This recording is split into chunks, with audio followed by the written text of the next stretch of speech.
ورکړې ما د چا راولېږه نو کم از کم علماء کرامو بیانونو باندې عزتمندو ټیک ټاک دی که یو سړی ډم دی خپل ډم توپ کوي موږ یې نه منې کوو خو د علماء کرامو شکلونه د هغوی بیانونه دي ته شعائر وایي جومات به نه ورکې ټیک ټاک کې قرآن پاک دا څیزونه به نه ورکې عالم به نه ورکې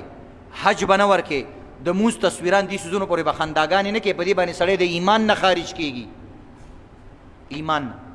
بعض علماو کتابونو کې لیکلي چې کوم سړی استهزاءً بې اودسه مونځو کوي قصدن او استهزاءً او توهینا وې دا چې کوم دی د ایمان نه خلاص شو نیمونځو شو ایمان یې ملاړ ځکه دا یو انسان دی مثلا غلا کوي غلا فقهاو لیکلي غلا کوي نو به چې څنګه هغه ګله کولا وکړي نو بس موټي وایي بسم الله الرحمن الرحیم او دا مال رالي په دې بسم الله ویلو باندې دا کافر شو په غلا کولو باندې نه کافر کېږي په بسم الله ویلو باندې کافر شو ځکه د دین مذاق یې وکړو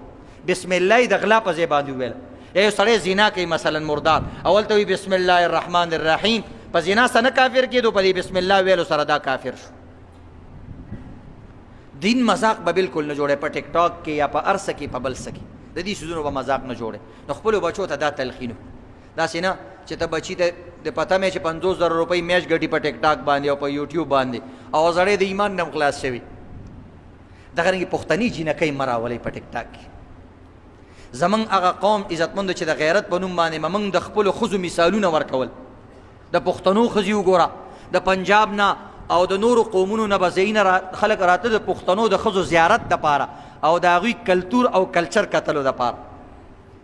نن زمونږ کلچر عزتمندو هغه قچر شو نو خدا را دپاره چې کومې ښځې په ټیک ټاک باندې راځي هغوی ته هم زمونږ التماس دی زمونږ شملې په ځمکه باندې مه غورځوئ زمونږ ګیرې په ځمکه باندې په خاورو کې مه راکاږئ د خپل پلار پښتو چې کوم دی په ځمکه کې خاورې کوئ مه د خپل پلارانو او د هغه مشرانو چې هغوی په جنګ ازادۍ کې مړه شوي دي او هغوی منځونه او تهجدونه کړي دي د هغوی چې کوم دی هغه عزت او هغه د عزت پوزه هغه مه پرې کوئ بهرحال